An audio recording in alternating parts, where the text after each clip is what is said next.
નમસ્કાર વિદ્યાર્થી મિત્રો, આદર્શ ઓનલાઈન એજ્યુકેશનમાં આપણું હાર્દિક સ્વાગત છે. મિત્રો, આપણે આજે શરૂ કરી રહ્યા છીએ રિઝનિંગમાં જે હાઈકોર્ટ ડિવાઇસોના મોક ટેસ્ટ છે એનું વિડીયો સોલ્યુશન.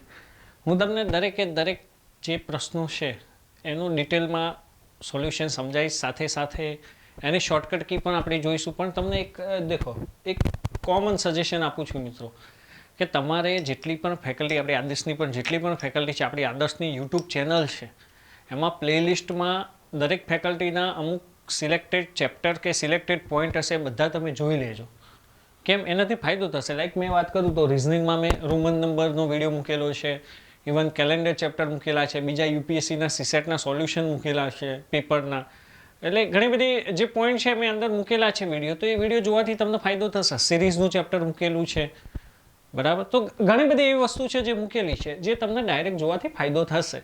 બાકી હું એ સમજીને જ ભણાવીશ તમને કે ચેપ્ટર તમને આવડતું હશે. કેમ કે એક ક્વેશ્ચને હું આખું ચેપ્ટર ના સમજાવી શકું. કન્સેપ્ટ સમજાવી દઈશ, તમને ખબર હશે તો કનેક્ટ થશે. અને ટ્રાય કરીશ કે જો આઈડિયા ના હોય તો પણ અહીં આપણે સમજાવીએ તો ત્યાંથી કવરઅપ થઈ જાય મિત્રો. ઓકે? કેમ કે તમે જાણો છો કે સબ્જેક્ટ બહુ મોટો છે. મેં એમના યુટ્યુબમાં લેક્ચર મૂકેલા કે રિઝનિંગના કયા પોઈન્ટ તૈયાર કરવા જોઈએ. અહીં આપણે મેક્સિમમ ટ્રાય કર્યો છે કે વર્બલ અને નોન વર્બલ બંને પોર્શન કવર થઈ જાય. ઓકે? તમે આજે જ જો આ વિડીયો જોતા હોય તો ખાસ કરીને તમને ખબર હોય તો કાલે જે સન્ડે ડિપોર્ટ મેનેજરની પરીક્ષા ગઈ, એક ક્લાસ 2ની પરીક્ષા હતી, જળ વિભાગ, જળ નિગમ સમથિંગમાં કોઈ હતી. એમાં તમે દેખો એ લોકોએ નોન વર્બલ ક્લાસિફિકેશનમાં પ્રશ્નો પૂછેલા છે. ક્લાસિફિકેશન વર્બલમાં તો આવે છે, ઇવન નોન વર્બલ. એટલે 4 ઇમેજ આપી હોય, કઈ ઇમેજ અલગ પડે છે. નોર્મલી 4 ઓપ્શન આપે તો ઓપ્શનમાંથી અલગ પડતો, 4 વિકલ્પમાંથી તો અલગ પડતો ઓપ્શન તમે ફાઇન્ડ આઉટ કરી નાખો છો. ઇમેજમાંથી પણ શોધી શકાય, કોઈ એટલો ડિફિકલ્ટ પોઈન્ટ નથી. પણ આપણે ધ્યાન રાખવાનું કે ભાઈ નવા પેપરમાં એ લોકો નવા કયા પોઈન્ટ પૂછી રહ્યા છે, તો આપણને એનાથી ફાયદો થાય. ઓકે, ચલો હવે આપણે વાત કરીશું. રિઝનિંગ સબ્જેક્ટ છે, બરાબર. તમને વાત કરું, પહેલો જ સિરીઝનો પ્રશ્ન છે. તમને 100% કહું, સિરીઝ 100% એકાદ ક્વેશ્ચન મૂકશે, બરાબર. એકાદ ક્વેશ્ચન સિરીઝનું મૂકવાનું. સિરીઝ મેં આખું ચેપ્ટર ભણાયેલું છે મિત્રો. આલ્ફાબેટિકલ સિરીઝ, નંબર સિરીઝ અને રોમન સિરીઝ, આ આખું ચેપ્ટર યુટ્યુબમાં છે, અવેલેબલ છે. મેં ફ્રીમાં મૂકેલું છે. જે આપણે એપ યુઝર છે એમને તો વાંધો નહીં આવે મિત્રો, પણ જે લોકો આપણે એપ યુઝર નથી, app user in the sense કે મોક ટેસ્ટના સ્ટુડન્ટ્સ નહીં, આપણો બીજો કોઈ કોર્સ પરચેસ કર્યો હોય તમે, ક્લાસ 3 છે કે જીપીએસસીનો કોર્સ છે કે પીએસઆઈનો કોર્સ છે, તો એમાં આ બધું ચલાવેલું છે મિત્રો. તો એનાથી બેનિફિટ શું થશે? એનાથી બેનિફિટ એ થશે કે એ લોકોને જલ્દી કનેક્ટેડ થઈ જશે. જે લોકો ખાલી મોક ટેસ્ટમાં છે એમને એ વિડીયો જોવા રિક્વેસ્ટ છે, જેથી એમને બેનિફિટ થશે. આ એક સિરીઝ છે, મોસ્ટ એમપી લોજિક મૂકેલું છે. 3, 4, 7, 11, 18 અને 29, બરાબર. મોટાભાગના સ્ટુડન્ટ શું કરતા હોય છે મિત્રો, આવી કોઈ સિરીઝ આવે તો સૌથી પહેલાં તમે મારો આગળનો વિડીયો જોશો સિરીઝનો, કહેવાનો મિનિંગ જે યુટ્યુબમાં છે, તો એમાં મેં એક મેથડ સમજાવી છે, ડિફરન્સવાળી મેથડ. બટ એ ડિફરન્સવાળી મેથડ શું છે મિત્રો? જરૂરી નથી કે દરેક સિરીઝમાં એપ્લિકેબલ થાય. આ જે સિરીઝ છે, આ સિરીઝનું નામ શું છે? મોસ્ટ એમપી લોજિક છે, એટલા માટે જ મેં પૂછ્યું. આ સિરીઝનું નામ છે ફિબોનાકી સિરીઝ. કઈ સિરીઝ કહેવાય? It's called Fibonacci series. તમને એવું થાય કે સર આ ફિબોનાકી સિરીઝ શું છે? ફિબોનાકી સિરીઝનો મિનિંગ થાય આગળના 2 નંબરનું એડિશન ત્રીજો નંબર હોય. આગળના 2 નંબરનું એડિશન કેવો નંબર હોય? ત્રીજો નંબર હોય. સમજી ગયા? ઓકે, લાઈક કહેવાનો મિનિંગ દેખો, 3 + 4 થઈ ગયા 7. હવે દેખજો 4 + 7 થઈ ગયા 11. હવે દેખજો 7 + 11 થઈ ગયા 18. 11 + 18 થઈ ગયા 29. તો હવે આપણો આન્સર તમને ખબર પડી જાય કે ભાઈ 18 + 29 આપણો આન્સર હશે 47. શું જવાબ હશે? 47. જનરલી જ્યારે આવી સિરીઝ પૂછાય ત્યારે આપણે નોર્મલી ડિફરન્સને એવું લેતા હોઈએ તો ભૂલી જવાય. ઉતાવળ નહીં કરવાની મિત્રો, જોવાનું કે કયા પ્રકારનું લોજિક છે. અહીં તમે ડિફરન્સ લેશો ને તો સેટ નહીં થાય. જુઓ, અહીં 1 વધ્યા, પછી 3 વધ્યા, અહીં 4 વધ્યા, પછી 7 વધ્યા. આમ તો તમે જોવા જાઓ તો એડિશન જ થાય છે, 1 ને 3, 4. પણ તમે આ 1, 3, 4, 7 વચ્ચે સંબંધ ફાઇન્ડ આઉટ કરવા જાઓ, રિલેશન ફાઇન્ડ આઉટ કરો તો તમારા માટે ડિફિકલ્ટ થઈ જાય. સમજાયું શું લોજિક છે? આગળના 2 નંબરનું એડિશન ત્રીજો નંબર છે. કઈ સિરીઝ કહેવાય? It's called Fibonacci. Fibonacci series કહેવાય. મોસ્ટ એમપી લોજિક હોય છે, આના લોજિક પૂછાતા હોય છે. આ જ સિરીઝ આલ્ફાબેટિકલ મેનરમાં આ રીતે પૂછાય. તમને આ રીતે પૂછી લે સમજો આલ્ફાબેટિકલ સિરીઝમાં પૂછવી હોય તો આ રીતે પૂછે. કેવી રીતે? તમે આની નીચે નંબર આપી દો. જો 1 1 2 3 5 8 એક ને એક 2 1 2 3 2 3 5 3 5 8 5 પ્લસ 8 13. તો 13 નંબર ઉપર કોણ હોય? એમ. ઓકે, એમ હશે. ઓકે, તમારે શું યાદ રાખવાનું? જો આલ્ફાબેટિક્સ હોય ને તો આલ્ફાબેટિક્સમાં એક વસ્તુ યાદ રાખવાની કાયમ. આખી આલ્ફાબેટિક્સ યાદ રાખવાની જરૂર નથી. તમારે એક મેથડ યાદ રાખવાની શોર્ટકટ. It's call ઇજોટી. તમને એવું થાય સર ઇજોટી શું છે? જુઓ, તમને A to Z માં સમજજો. A to Z હોય એમાં તમને 1 અને આ 26 even B C D 2 3 4 X Y Z 24 25 26 એ તો તમને યાદ જ હોય. ક્લિયર? ઓકે, ઇજોટી યાદ રાખવાથી શું થાય? જો 5 10 15 20 ને 25 તો આની વચ્ચેનો કોઈ પણ નંબર હોય તમે આરામથી યાદ રાખો. તમને કોઈ પૂછે what is the number of K? Z 10, જે પછી K is 11. તમને પૂછે what is the number of P? O is 15, after P 16. Number of S? T ની આગળ S આવે 19 19. આરામથી શોધી લો કોઈ પણ ABCD નો નંબર. ઓકે, તો 13 ઉપર શું M J10 K11 L12 M13 કોઈ પણ નંબર ફોરવર્ડ બેકવર્ડ તમે આરામથી શોધી લો. ઓકે, તો આ ફિબોનાકી સિરીઝ છે. સિરીઝમાં એક વસ્તુ ધ્યાન રાખવાની. જો આવી આ બધા છે ને સ્પેશિયલ લોજિક કહેવાય મિત્રો. તમને એવું થશે સ્પેશિયલ લોજિક એટલે કેવી રીતે? આ તો આવડી ગયું. એક પરીક્ષામાં મેં તમને કીધું કે કેવી સિરીઝ પૂછેલી, આ રીતે પૂછેલી. જો મિત્રો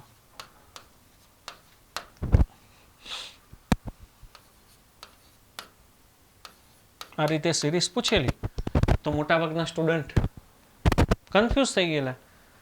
ઓકે, તમને એવું થાય સર કેમ? તો મેં તમને કીધું ને કે એમાં શું તકલીફ પડે.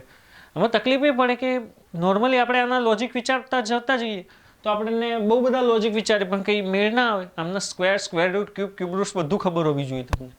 હવે આમાં ખરેખરમાં લોજિક આ હતું. આને તમે રિવર્સ બનાવી દો. 0 1 નંબરને રિવર્સ કરી નાખો. 0 4 0 9 1 6 તો શું છે? 1 square 2 square 3 square 4 square 5 square 5નો સ્ક્વેર 25 થાય 25 થાય. બટ અહીં નંબર એક્સચેન્જ આપેલા છે તો તમને ઓપ્શનમાં શું આપ્યું હશે? 52 આપ્યું હશે.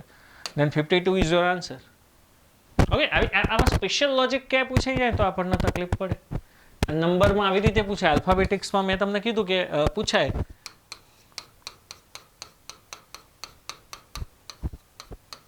ક્વેશ્ચન. અહીં તમે નંબર મૂકી દો. ઓકે, આજે બધા કેરેક્ટર આપે એના નંબર મૂકો, શોધવાનો ટ્રાય કરો, કેટલું ડિફિકલ્ટ પડે. પણ જો કેવું લોજિક છે 1 2 3 4 5 6 6 પછી 7 7નો પહેલો કેરેક્ટર શું આવે? S. એકના ઇંગ્લિશમાં શું લખાય? 1 તો એનો પહેલો કેરેક્ટર O. બેને ઇંગ્લિશમાં 2 તો T.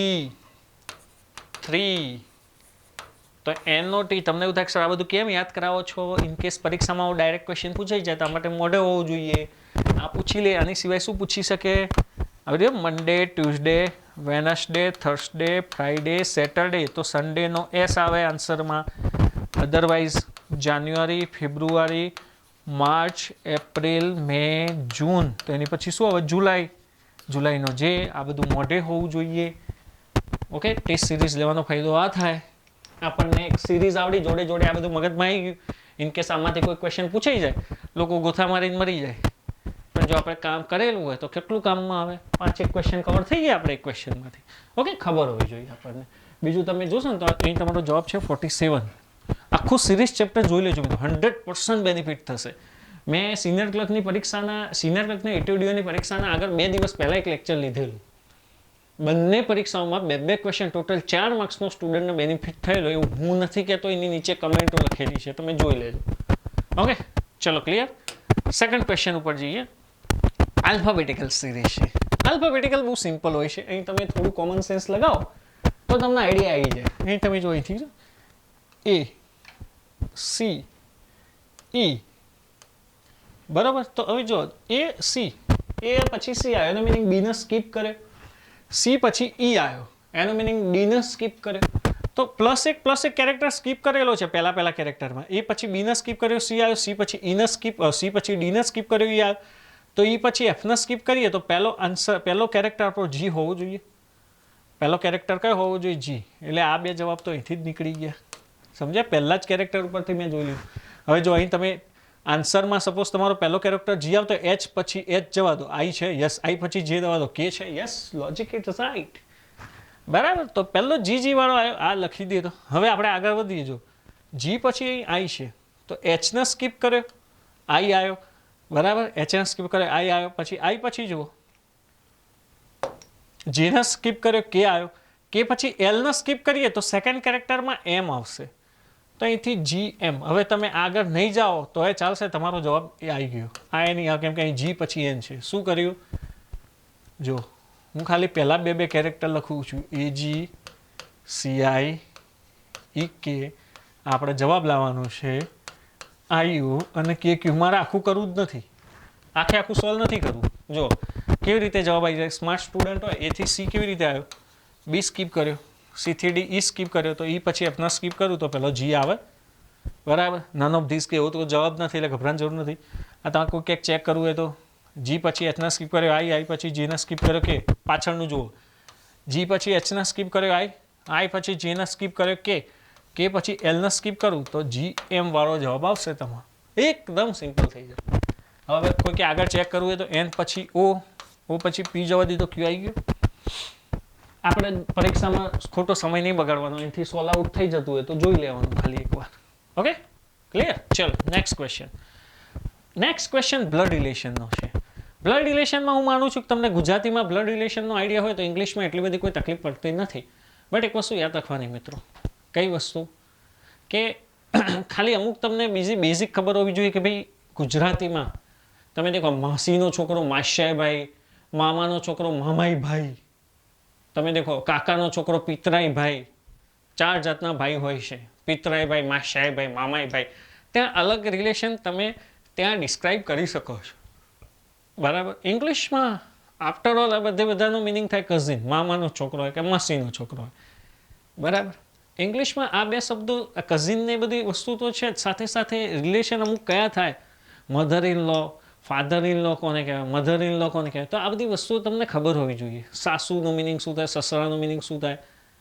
ઇંગ્લિશમાં માસા હોય કે મામા, અંકલ શબ્દ યુઝ થતો હોય કે કાકા. નોર્મલી ઇંગ્લિશમાં મામા માટે મેટર્નલ અંકલ વર્ડ યુઝ થતો હોય. મેટર્નલ મીન્સ માતૃ સાઈડ અને પેટર્નલ મીન્સ પિતૃ સાઈડ. સમજ્યા? મેટર્નલ મીન્સ માતૃ સાઈડ, મેટર્નલ ગ્રાન્ડફાધર નાના, પેટર્નલ ગ્રાન્ડફાધર દાદા. પિતૃ સાઈડ પિતાના પિતા દાદા, માતાના પિતા નાના. તો મેટર્નલ પેટર્નલ આ વર્ડથી તમને આઈડિયા થોડો બેઝિક અમુક હોવું જોઈએ. બાકી પ્રશ્નો બ્લડ રિલેશનમાં હું માનું છું એટલા ડિફિકલ્ટ હોતા નથી. જો તમે ગુજરાતીમાં કરી શકો અને પ્રશ્નનો મિનિંગ સમજી શકો પ્રોપરલી તો પ્રશ્નો ઇઝી હોય છે. ઓકે, ચાલો આપણે આ પ્રશ્ન સમજવાનો ટ્રાય કરીએ. પ્રશ્ન બ્લડ રિલેશનના ક્વેશ્ચનને એકાદ બે વખત વાંચવાનું. ઓકે, એક વખતે વાંચવાનું. તો બે વખતે વાંચો ને તો તમને થોડું વધારે ખબર પડશે. એક જ વખત વાંચીને ડિસિઝન લઈ લેવું એમ કહેતા કે બે વખત વાંચવાનું શાંતિથી, પછી ડિસિઝન લો. ક્વેશ્ચન આપેલો છે વિનોદ ઇન્ટ્રોડ્યુસ. એટલે વિનોદ ઇન્ટ્રોડક્શન આપે છે કોઈક વ્યક્તિનું, એ તમે આગળ વાંચો એટલે ખબર પડે. વિનોદ ઇન્ટ્રોડ્યુસ વિશાલ વિશે ઇન્ટ્રોડક્શન આપે છે કોઈ વ્યક્તિ છે. બરોબર, હવે શું કહે છે જો, Vinod introduce Vishal as the son of the only brother of his father's wife. How is Vinod related Vishal? ફરીથી વાંચીએ આપણે. Vinod introduce Vishal as the son of the only brother of his father's wife. How is Vinod related to Vishal? Okay, હવે તમે આટલું જોઈ લો. Okay, of his father's wife, આ કોના માટે વાત કરેલી છે? Of his father's wife. બરોબર, તો આ જે વર્ડ છે ને એ વિનોદ માટે યુઝ થયેલો છે. વિનોદ શું કહે છે, અને ગુજરાતીમાં કન્વર્ટ કરવું હોય તો વિનોદ શું કહે છે, વિશાલ વિશે એવું કહે છે કે વિશાલ એ વિનોદના પિતાની પત્નીનો એકમાત્ર ભાઈનો દીકરો છે. સમજો, વિનોદ છે એ વિશાલનો કેવી રીતે પરિચય આપે છે. વિનોદ વિશાલ વિશે શું કહે છે સમજો. વિનોદ એવું કહે છે કે વિશાલ એ વ્યક્તિ છે જે મારા પિતા, વિનોદના ફાધર હોય, એની વાઈફ ઓકે, એટલે એના ફાધરની વાઈફ, એટલે વિનોદની એ શું થાય? મધર થાય ને.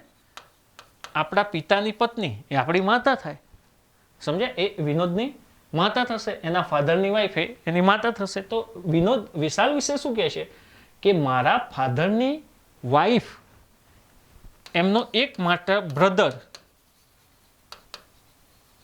એનો દીકરો કોણ છે? વિશાલ. ઓકે, તો નોર્મલી તમે જોવા જાઓ તો વિનોદના પિતા અને એની પત્ની, તો વિનોદના પિતાની પત્ની એટલે વિનોદની માતા, વિનોદના માતાનો ભાઈ એટલે વિનોદના મામા, વિનોદના મામા થયા ને. ઓકે, અને વિનોદના મામાનો છોકરો, તો ગુજરાતીમાં જોઈએ તો વિશાલ છે એ વિનોદના મામાનો છોકરો થાય, વિશાલ છે એ વિનોદના મામાનો છોકરો થાય, અને વિનોદ છે ઓકે એ વિશાલના શું થાય? ફોઈનો છોકરો થાય. પણ આફ્ટર ઓલ તમને ઇંગ્લિશમાં પૂછ્યું છે હાઉ વિનોદ રિલેટેડ ટુ વિશાલ, તો ત્યાં તમારો જવાબ શું આવશે? કઝિન. મામાઈ ભાઈ હોય તો એને ઇંગ્લિશમાં શું કહેવાય? કઝિન કહેવાય. મામાઈ ભાઈ હોય તો એને ઇંગ્લિશમાં શું કહેવાય? કઝિન. ફરીથી તમે વાંચો તો પણ તમને ખબર હોય, Vinod introduces Vishal, Vishal as the son of the only brother of his father's wife. આટલું ખાલી મિનિંગ સમજી લેવાનું છે. Only brother of his father's wife એટલે એકમાત્ર ભાઈ, તેના પિતાની પત્નીનો એકમાત્ર ભાઈનો દીકરો છે. કોણ? Vishal. Vishal as the son of the only brother of his father's wife. Okay, his એટલે વિનોદની વાત કરેલી છે, સમજી ગયા? તો ઓબ્વિયસલી કઝિન થશે. એકદમ સિમ્પલ ક્વેશ્ચન છે, તમને આઈડિયા એવું છે. સન, અંકલ, બ્રધર આ બધું થાય એવું નથી. ઓકે, ચલો નેક્સ્ટ ક્વેશ્ચન. હવે દેખો, what day of the week was the year 100 AD December 31. એટલે ઇન શોર્ટ આ ક્વેશ્ચન એવો છે કે ભાઈ 31 ડિસેમ્બર 100ના રોજ કયો વાર હશે? તમે આ ડાયરેક્ટ ડે વાળા પ્રશ્નો પૂછાય છે. આ કેમ? તમે આ વર્ષમાં જે એસટીઆઈની પરીક્ષા, ડીવાયએસઓની પરીક્ષા, ઇવન જીપીએસસીની પરીક્ષા, 3 પરીક્ષાઓ ગઈ, એસટીઆઈ, ડીવાયએસઓ અને જીપીએસસી. જે લોકોએ પ્રિલિમિનરી પરીક્ષા આપી હશે એ 3 પ્રિલિમિનરી પરીક્ષાઓમાં આવો એક પ્રશ્ન પૂછાયેલો છે. ડાયરેક્ટ ડે શોધવાનો, કેલેન્ડર ચેપ્ટરનો પ્રશ્ન કહેવાય. It's called direct day. Calendar ચેપ્ટરનો પ્રશ્ન કહેવાય. પણ નોર્મલી એ લોકોએ કેવી રીતે આ રીતે પૂછેલા છે પ્રશ્નો સીધા કે ભાઈ 22 સપ્ટેમ્બર 1984ના રોજ કયો વાર હતો? ઓકે, તમને પૂછો what the day of a week was 22 September 1984. કોઈ પણ પૂછી લે, અથવા તમને પૂછી લે કે ભાઈ 15 ઓગસ્ટ 1954ના રોજ કયો વાર હતો? Okay, what is the day of 15 August 1954? કયો વાર હતો? આવો કોઈ પણ પ્રશ્ન પૂછી લે. જો તમારે આની મેથડ શીખવી હોય તો આખું કેલેન્ડર ચેપ્ટર મેં યુટ્યુબમાં ફ્રી મૂકેલું છે 3 પાર્ટમાં. પ્લેલિસ્ટમાં હું તમને કહું, પહેલાં પ્લેલિસ્ટમાં જઈને તમે જોઈ જ લેજો. પાર્ટ 1, પાર્ટ 2 અને પાર્ટ 3 મેં આખું કેલેન્ડર ચેપ્ટર મૂકેલું છે. તમને કમ્પ્લીટલી ખબર પડી જાય એવો છે કન્સેપ્ટ. હમણાં છેલ્લા તમને ખબર હોય કે એસટીઆઈની પરીક્ષા ગઈ, એસટીઆઈમાં લીપ યરનો ક્વેશ્ચન પૂછાયેલો, which year is leap year? નીચેનામાંથી કયું વર્ષ લીપ વર્ષ છે? તો એમાં બધા કન્સેપ્ટ આવી જાય છે. ડાયરેક્ટ ડેનો કન્સેપ્ટ આવી જાય છે. ઓકે, કેમ કે હું આ પ્રશ્ન અત્યારે સમજાવવા જાઉં તો મારે 1.5 કલાક ખાલી આ ક્વેશ્ચન માટે જોઈએ, કેમ કે ઓડ ડેનો આખો કન્સેપ્ટ તમને ખબર હોવી જોઈએ. હું ખાલી અત્યારે આ જ પ્રશ્ન સમજાવીશ, અને મેથડ અત્યારે સમજાવી થોડી ડિફિકલ્ટ થઈ જાય. હું તમને એ ગેરંટી મારી કહું છું કે તમે આ ચેપ્ટર જોશો કેલેન્ડરમાંથી તો આ પ્રશ્નનો જવાબ તમે મોઢે કરી દેશો. હવે અહીં આપણે આ પ્રશ્ન ઉપર ફોકસ કરીએ. ઓકે, મેં તમને હિન્ટ આપી દીધી કે આખું ચેપ્ટર સ્ટેપ બાય સ્ટેપ મૂકેલું છે. કેલેન્ડર ચેપ્ટર આખું જોઈ લેવાનું. ઓકે, તો તમને કમ્પ્લીટ ખબર પડી જશે. 31 ડિસેમ્બર 100 એટલે આ તો જોવા જઈએ તો 100 વર્ષ પૂરા થયા છે, એવું કહી શકાય. 100મા વર્ષનો છેલ્લો દિવસ એટલે 100 વર્ષ પૂરા થયા. હવે આમની મેથડ એ છે, પણ મેથડ કરતાં જો મને 100 વર્ષના વોટ ડે ખબર હોય, 100 વર્ષના વધારાના દિવસો ખબર હોય, તો મારો જવાબ ડાયરેક્ટ આવી જાય આની ઉપરથી. મારો જવાબ આની ઉપરથી ડાયરેક્ટ આવી જાય. તો મારે 100 વર્ષના ઓડ ડે કેવી રીતે ફાઇન્ડ આઉટ કરવા? How to find odd day? 100 યર્સના ઓડ ડે કેવી રીતે ફાઇન્ડ આઉટ કરો? Odd day means extra day, જેને ગુજરાતીમાં કહેવાય વધારાના દિવસ. હું તમને વાત કરું, જો ખરેખરમાં તમે જોઈ લેશો ને તો આ બધું બહુ એકદમ ઇઝીલી સમજાઈ જશે તમને. તો મારે 100 યરના ઓડ ડે ફાઇન્ડ આઉટ કરવા હોય તો મારે 100 યરના સૌથી પહેલાં લીપ યર ફાઇન્ડ આઉટ કરવો પડે. હવે લીપ યર ફાઇન્ડ આઉટ કરવા માટે મારે કેટલા વડે ડિવાઈડ કરવા પડે? 4 વડે. ઓકે, 25 આયા, 25 રિમાઇન્ડર ઇઝ 0. આ 25 શું આયા? 25 is a leap year. 25 is a leap year. હવે તમને એવું થાય સર આ 25 is right answer? No, 25 is wrong answer. તમને એવું થાય સર આ 25 લીપ યરમાં કયા કયા યર ઇન્ક્લુડ હશે? તો આપણે 100માં વાત કરીએ તો 4, 8, 12, 16, 20 અપ ટુ જોઈએ આપણે 96 એન્ડ 100. તો તમને મગજમાં એવો ક્વેશ્ચન થાય sir 100 is a leap year or not? તો 100 is not a leap year. 100 leap year નથી. 100મું વર્ષ લીપ વર્ષ નથી. 100 is not leap year because 100 is a century year. અને century year leap year or century વર્ષ century year હોય એ લીપ યર કે નહીં તે ચેક કરવા માટે 400થી ડિવાઈડ કરવું પડે. 100 લીપ યર છે કે નહીં તે ચેક કરવું તો મારે 400થી ડિવાઈડ કરવા પડે. 100ને તમે 400 વડે ડિવાઈડ ના કરી શકો. આ બધો કન્સેપ્ટ ચેપ્ટર જોશો એટલે ખબર પડી જશે. તો મારો કહેવાનો મિનિંગ શું થયો કે આ 25માંથી હું એક બાદ કરી નાખીશ, એક્સક્લુડ 100. ઓકે, શું વધ્યું? 24 વધ્યું. 24 લીપ યર વધ્યા. કયું યર બાદ કરી નાખ્યું? 100, કેમ કે 100 લીપ યર નથી. એના 400 વડે ડિવાઈડ નહીં કરી શકાય. ઓકે, હવે શું થશે? જો ટોટલ કેટલા યર હતા? 100 હતા. એમાંથી હું 24 લીપ યર બાદ કરી નાખું. 24 લીપ યર બાદ કરી નાખું તો 76 નોર્મલ યર વધશે, જેને ગુજરાતીમાં આપણે કહીએ સામાન્ય વર્ષ વધશે. હવે તમે જાણો છો 76 નોર્મલ યર હોય એના ઓડ ડે કેટલા થાય? 76 જ થાય. એક નોર્મલ યરમાં એક odd day okay extra day એક જ હોય. બટ 24 લીપ યર હોય એના ઓડ ડે કેટલા થાય? 48 થાય. તો 76 પ્લસ 48 124. 76 પ્લસ એક લીપ યરના 2 ઓડ ડે હોય, એક નોર્મલ યરનો એક ઓડ ડે હોય. 76 પ્લસ 48 124. 124 ડિવાઈડ બાય 7 કરો. 7થી મોટી સંખ્યા છે. 17 into 7 119. Remainder is 5. Remainder is 5. હવે લાસ્ટ 5 રિમાઇન્ડર આવી તમે સમજો છો. લાસ્ટ 5 રિમાઇન્ડર આવી તો તમે સમજી શકો છો. એનું કારણ શું છે? તો 5 હોય તો ગ્રેગોરિયન કેલેન્ડર પ્રમાણે તમારો જવાબ શું આવે? ફ્રાઈડે જ આવે. ગ્રેગોરિયન કેલેન્ડર પ્રમાણે તમારો આન્સર શું આવશે? ફ્રાઈડે જ આવશે. ઓકે, કેવી રીતે? તો ગ્રેગોરિયન કેલેન્ડર શું કહે છે? જો 0 હોય તો શું હોય? સન્ડે. 1 હોય તો મંડે. 2 હોય તો ટ્યુઝડે. 3 હોય તો વેનસડે. 4 હોય તો રિમાઇન્ડર. 7 કરતાં નાની જ આવશે. તમે કોઈ પણ સંખ્યાને 7 વડે ભાગો થર્સડે. 5 હોય તો ફ્રાઈડે. 6 હોય તો સેટરડે. અને 7 હોય તો સન્ડે. 0 કે 7 બંને હોય તો સન્ડે. ઓકે, હવે દેખો આમ તો જોવા જઈએ તો આ સદીનો છેલ્લો દિવસ કહેવાય. ઓકે, આ સદીનો છેલ્લો દિવસ કહેવાય. 100મા વર્ષનો છેલ્લો દિવસ એટલે સદીનો છેલ્લો દિવસ કહેવાય. આપણી જીપીએસસીમાં એકવાર આવો પ્રશ્ન પૂછેલો. જોજો તમે, હું તમને શું કહેવા માગું છું. જો કેવો પ્રશ્ન પૂછેલો તમને વાત કરું. આપણી જીપીએસસીમાં એ લોકો એકવાર આવો પ્રશ્ન પૂછેલો. તમને ખબર હોવી જોઈએ. હું ખાલી તમને આ સમજાવી દઉં છું. તમને એનો આઈડિયા હોવો જોઈએ. આ રીતે ગુજરાતીમાં પૂછેલો. આ કેલેન્ડર ચેપ્ટર જોઈ લેજો તમે. ઓકે, મારે વારંવાર ના કહેવું પડે. ધ્યાન આપજો. અને હું તમને આ વસ્તુ સમજાવું છું જેથી તમને આ પરીક્ષામાં ક્યાંક આવો પ્રશ્ન પૂછાય તો તમને બેનિફિટ થઈ જાય. બરાબર? દેખો એ લોકોએ આ રીતે પ્રશ્ન પૂછેલો કે કોઈ પણ શતક વર્ષનો છેલ્લો દિવસ, કોઈ પણ શતક વર્ષનો છેલ્લો દિવસ કયો વાર હોઈ શકે? કોઈ પણ શતક વર્ષનો છેલ્લો દિવસ કયો વાર હોઈ શકે? તમે સમજ્યા? પ્રશ્ન આવો પૂછેલો. શતક વર્ષ કયા કહેવાય? 100, 200, 300, 400, 500, 600, 700, 800, 900, 1000, 1100, 1200, 1300, 1400, 1500 આ બધા શતક વર્ષ કહેવાય. હવે શતક કોઈ પણ શતક વર્ષનો છેલ્લો દિવસ કયો વાર હોઈ શકે? તમારે એક વસ્તુ યાદ રાખવાની. કોઈ પણ શતક વર્ષનો છેલ્લો દિવસ 5310 હોઈ શકે. કયો હોઈ શકે? 5310 હોઈ શકે. કોઈ પણ શતક વર્ષનો છેલ્લો દિવસ 5310 હોઈ શકે. હવે 10 મેં આ સમજાવી. 0 એટલે સન્ડે, 1 એટલે મંડે, 2 એટલે ટ્યુઝડે, 3 એટલે વેનસડે, 4 એટલે થર્સડે, 5 એટલે ફ્રાઈડે, સેટરડે, સન્ડે. તો મેં તમને કીધું કે 5 એટલે ફ્રાઈડે હોઈ શકે, અથવા તો વેનસડે હોઈ શકે, અથવા તો મંડે હોઈ શકે અથવા તો સન્ડે હોઈ શકે. એટલે ગુજરાતીમાં તમને ચોખ્ખી ભાષામાં કહું તો કોઈ પણ શતક વર્ષનો છેલ્લો દિવસ અથવા તો રવિવાર અથવા તો સોમવાર અથવા તો બુધવાર અથવા તો શુક્રવાર હોઈ શકે.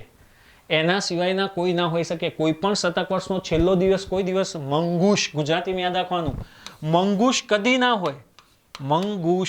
મંગુશનો મિનિંગ થાય મંગળવાર, ગુરુવાર, શનિવાર, કદી ના હોય, નેવર. આની માટેની આ થિયરી મેં કેલેન્ડરમાં સમજાયેલી જ છે આખી ચેપ્ટરમાં. કોઈ પણ શતક વર્ષનો છેલ્લો દિવસ કાયમ 53-10 જ હોઈ શકે. આપણે જીપીએસસીમાં આવો પ્રશ્ન પૂછેલો, મેં એના બેઝ ઉપરથી આ પૂછેલો છે, પણ મેં ખાલી ડેટમાં કન્વર્ટ કર્યું છે. તો આપણો જવાબ શું આવે? ફ્રાઈડે હોઈ શકે, એની સાથે બુધવાર પણ હોઈ શકે અથવા તો રવિવાર હોઈ શકે અથવા સોમવાર. મંગળ, ગુરુ, શનિ કદી ના હોઈ શકે. આ બધા સોલ્યુશન તમને ચેપ્ટરમાંથી મળી જશે. જો તમે ચેપ્ટર જોશો 1.5 કલાક થશે, બટ તમને બેનિફિશિયલ થશે. કેલેન્ડરમાંથી કોઈ પણ પ્રશ્ન હું કહું કે બીજા મૂક ટેસ્ટ દેખવાના બાકી હોય તો પહેલાં ચેપ્ટર જોન પછી પહેલાં ચેપ્ટર જોન પછી મૂક ટેસ્ટ આપો. ઓકે, ચાલો ક્લિયર. આનો આન્સર ફ્રાઈડે આવશે. અને આ એક ક્વેશ્ચન છે. At 25 minutes past 10 in the night find the angle formed between the two hands of the clock. અહીં two hands of the clock કીધું એટલે કલાક કાંટો, અવર હેન્ડ્સ અને મિનિટ હેન્ડ્સની જ વાત કરી હોય, મગજમાં ઠસાઈ લેવાનું. અવર હેન્ડ્સ અને મિનિટ હેન્ડ્સની જ વાત કરેલી હોય, આ મગજમાં ઠસાઈ લેવાનું. ઓકે, તો અહીં ઇન શોર્ટ હું તમને એમ કહું કે પ્રશ્ન એવું પૂછેલો છે કે 10:25 10:25ના સમયે ઘડિયાળના બંને કાંટા વચ્ચે કેટલો ખૂણો હોય. ઇવન ક્લોકમાં જેટલી પણ જનરલ સ્ટ્રીમની ગવર્મેન્ટ એક્ઝામ ગઈ, like GPSC, high court, STI, DYSO, even senior clerk, મોટા ભાગના પ્રશ્નો એંગલ શોધવાના પ્રશ્નો પૂછાય છે ક્લોકમાંથી એંગલ ફાઇન્ડ આઉટ કરવાના ક્વેશ્ચન પૂછાય છે. ઓકે, 10:25 10:25 ઘડિયાળના બંને કાંટા વચ્ચે કેટલો ખૂણો હશે. તમારે જ્યારે એંગલ શોધવાનો ક્વેશ્ચન પૂછાય, આ મિનિટ હોય, તમે જાણો છો, અને આને અવર કહેવાય. ઓલવેઝ એક ઇક્વેશન યાદ રાખવાનું. એ ઇક્વેશન યાદ રાખશો એટલે તમારું કામ કમ્પ્લીટ. તમે ઇક્વેશન યાદ રાખશો, theta equal two 11/2m - 30h. Theta equal two 11/2m - 30h. આ ઇક્વેશન યાદ રાખો, એકદમ ક્લિયર. મિનિટમાં મિનિટ મૂકો, એચમાં એચ મૂકો, અવરમાં અવર મૂકો, તમારું કામ કમ્પ્લીટ. જો મિનિટ કેટલી છે 25, એચ કેટલો છે 10. અહીં તમે એચમાં H, theta equal to angle થાય. Minute 25, H 10. ઓકે, હવે દેખો 275 થાય, ડિવાઈડ બાય 2, માઇનસ આ શું થાય 300. હવે તમે 275 ડિવાઈડ કરો તો આવું થાય ને 13. ઓકે, 275 તમે ડિવાઈડ કરશો 2 થી તો 13, 26, 15, 7, 14, 0 આવશે તો 137.5 માઇનસ 300. બસ તમે સિમ્પ્લિફિકેશન આપી દો. હવે જો 300માંથી 130 જાય, સિમ્પલ કેલ્ક્યુલેશન કરો. 300માંથી 130 જાય તો 170 વધે. 170માંથી 7.5 બાદ કરવાના છે તો 170માંથી 7 જાય તો 163, અને 163માંથી 0.5 જાય, 163માંથી 0.5 જાય તો તમારો આન્સર 162.5 આવે. 162.5. કોઈ પણ તમને ટાઈમ આપ્યો હોય, મિનિટમાં અને કલાક, આ સૂત્ર યાદ રાખી લેજો. ઇક્વેશન મોસ્ટ ઇમ્પોર્ટન્ટ છે. તમારો 1 માર્ક્સ કન્ફર્મ કરી નાખશે. એંગલ શોધવાનો પ્રશ્ન પૂછશે તો આ એંગલથી જ તમારો જવાબ આવશે. ઇક્વેશનથી ફટાફટ આન્સર આવી જાય. ક્લોક બોક ડ્રો કરવાના ચક્કરમાં પડવાનું નહીં ભાઈ, ફટાફટ કેલ્ક્યુલેશન કરવાનું છે. કેવી રીતે કેલ્ક્યુલેશન કર્યું ખબર પડી. 275 ડિવાઈડ બાય 2, 137.5 આવ્યો. માઇનસ 300, 300માંથી 130, 170માંથી 7, 163માંથી 0.5 જાય, 162.5. કોઈ પણ ક્વેશ્ચન આપે તમને પૂછે 540 ઓવર હેન્ડ્સ અને મિનિટ હેન્ડ્સ વચ્ચે કેટલો એંગલ, સૂત્ર લગાવી દો. Theta equal two 11/2m - 30h. Okay, 11/2m. એમની વેલ્યુ શું છે 40, એચની વેલ્યુ શું છે 5, 220. 11 into 20, 220 minus 150. Your answer is 70 degree. તમે ગૂગલમાં સર્ચ કરજો, તમારો જવાબ આવી જશે 70 ડિગ્રી. પડી ખબર? એકદમ સિમ્પલ ક્વેશ્ચન છે. ઇક્વેશન યાદ રાખવાથી તમારું કામ થઈ જશે. ઓકે, આમાં બહુ કન્ફ્યુઝ થવાની જરૂર નથી. ઓકે, તમને એવું થાય કે સર 137.5માંથી 300 જાય તો માઇનસમાં ના આવે.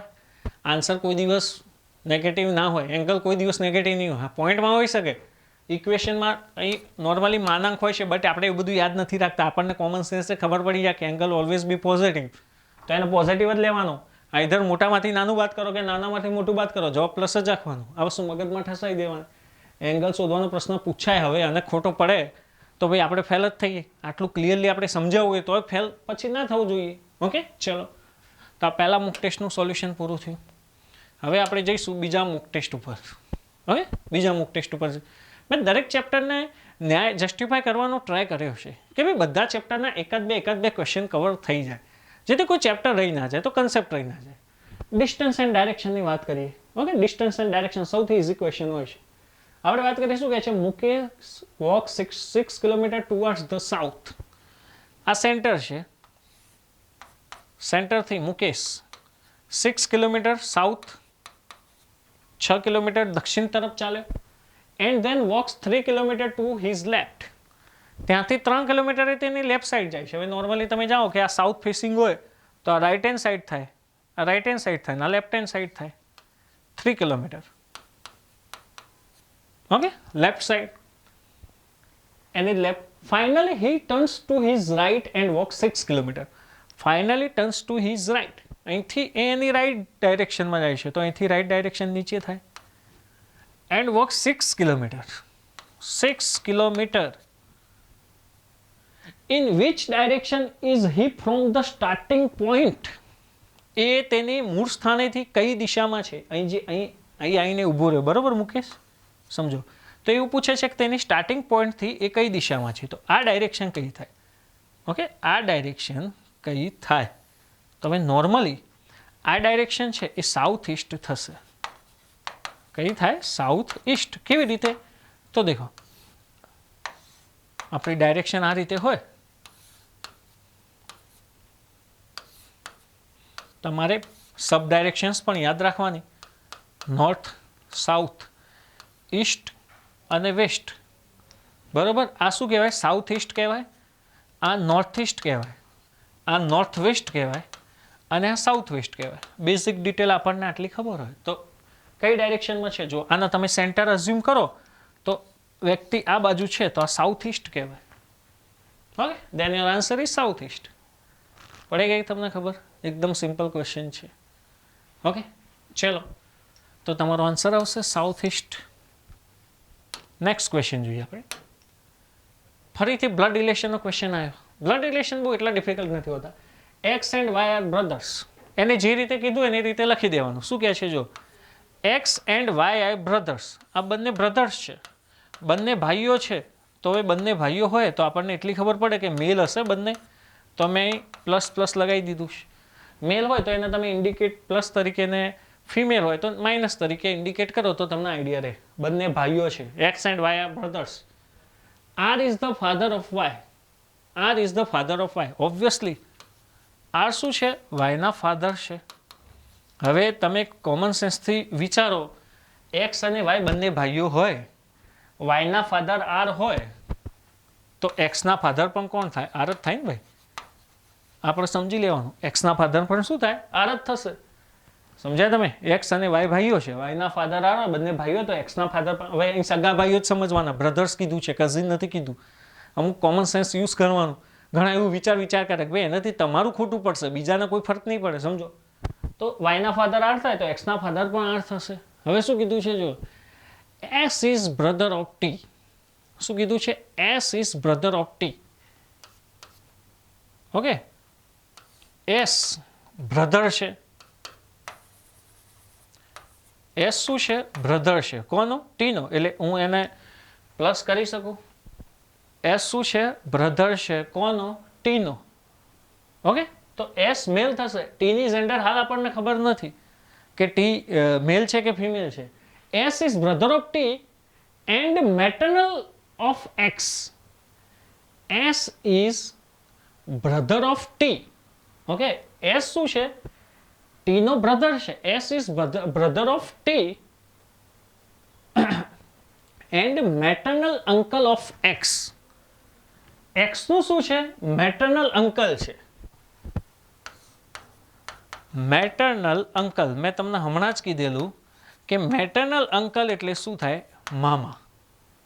સમજ્યા? મેટર્નલ અંકલ એટલે શું થાય? મામા. હવે તમે જોજો, તમને કોમન સેન્સથી ખબર પડી જાય. એસ છે એ ટીનો ભાઈ છે. એસ છે ને ટીનો ભાઈ છે, અને એસ છે ને બરાબર એ એક્સના મામા થાય છે. મેટર્નલ અંકલ એટલે મામા થાય છે. તો ઓબ્વિયસલી મામા કોને કહેવાય?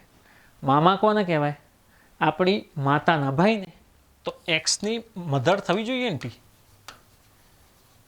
એસ એના મામા થતા હોય અને એસ આ વ્યક્તિનો ભાઈ થતો હોય, જે પણ વ્યક્તિ હોય, તો આ ફિમેલ હોય તો જ એસની બેન ટી હોય. બરાબર? એસ એના મામા હોય તો આ એક્સની માતા થશે ટી. તો હવે આપણને ખબર એક્સના પિતા આર છે અને ટી શું છે? એની માતા છે. ટી શું છે? એની માતા છે. તો પ્રશ્ન શું પૂછેલો છે? What is T to R? T આરનો શું થાય? ઓબ્વિયસલી વાઇફ થાય.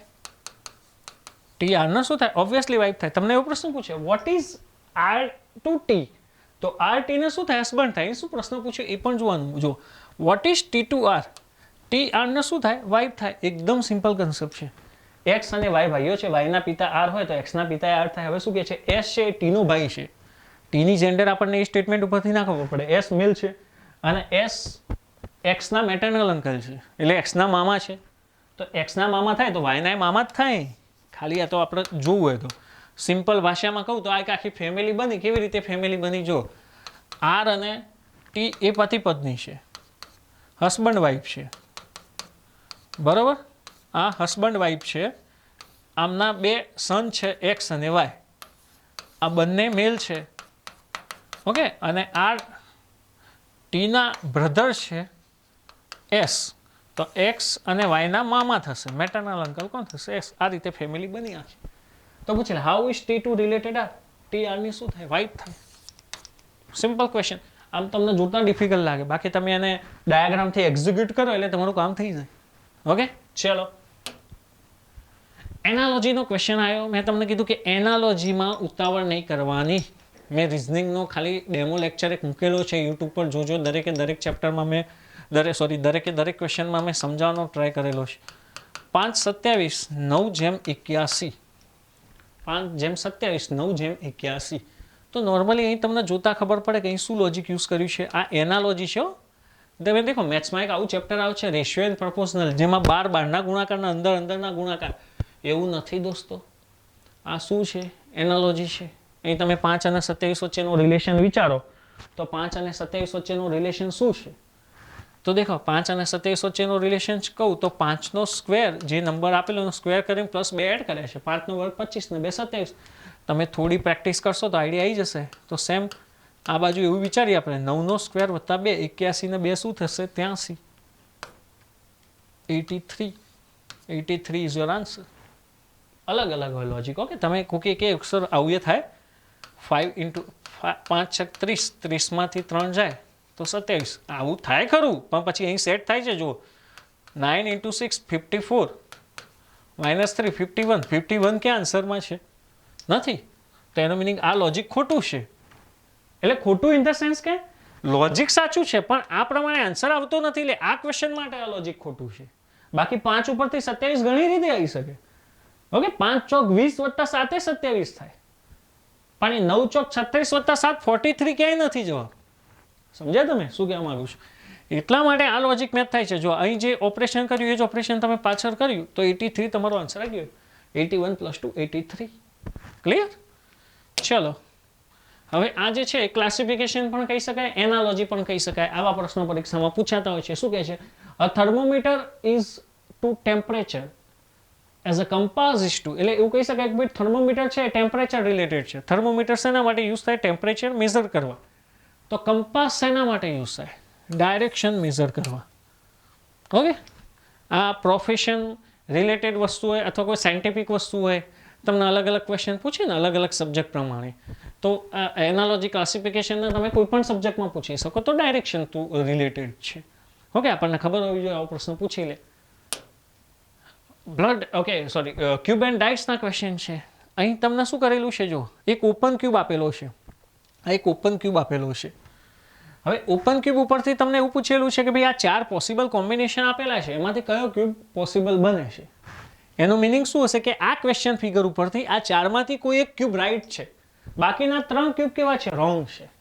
તો જે સ્ટુડન્ટ મારા અંડરમાં આપણે એપ્લિકેશનમાં જે લોકો ભણ્યા હશે ક્યુબ એન્ડ ડાઇસ ચેપ્ટર, એમને આઈડિયા આવી જશે કે આ ઓપન કરેલો ક્યુબ આપેલો છે, ટાઈપ 3 પ્રકારના ક્વેશ્ચન છે, તો ક્યુબને ઓપન કરી નાખો. ઓપન એટલે એનું રિઝલ્ટ ફાઇન્ડ આઉટ કરી નાખો. તમારે આમાં કંઈ જ કરવાનું નથી. આમાં ખાલી તમારે આની એકબીજાની ઓપોઝિટ સાઇડ શોધી નાખવાની છે. તો ઓપોઝિટ સાઇડ કેવી રીતે થાય? એકને છોડીને એક હોય. જુઓ, 2ની વિરુદ્ધ દિશા કઈ થાય? 4. 2ની વિરુદ્ધ દિશા શું થાય? 4. આ જ કેસમાં 5ની વિરુદ્ધ દિશા શું થાય? 3. આ જ કેસમાં 5ની વિરુદ્ધ દિશા શું થાય? 3 થશે. અને આ જ કેસમાં 1ની વિરુદ્ધ દિશા શું થાય? 6. 1ની વિરુદ્ધ દિશા શું થાય? 6. 2ની 4, 5ની 3 ને 1ની 6. રિઝલ્ટ મળી ગયું. રિઝલ્ટન્ટ તમારું આવી ગયું. 2ની 4, 5ની 3 અને 1ની 6.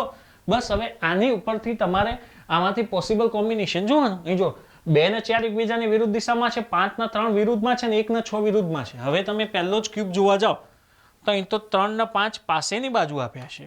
તો આ ક્યુબ તો બનશે નહીં, કેમ કે આ ક્વેશ્ચન ફિગર પ્રમાણે 3 અને 5 એકબીજાની ઓપોઝિટ સાઈડ છે. અહીં નિયરેસ્ટ સાઈડ આપેલી છે, એટલે આ ક્યુબ તો બનશે નહીં. ઓકે, ઓપ્શન બી માં જઈએ. 2, 6, 4.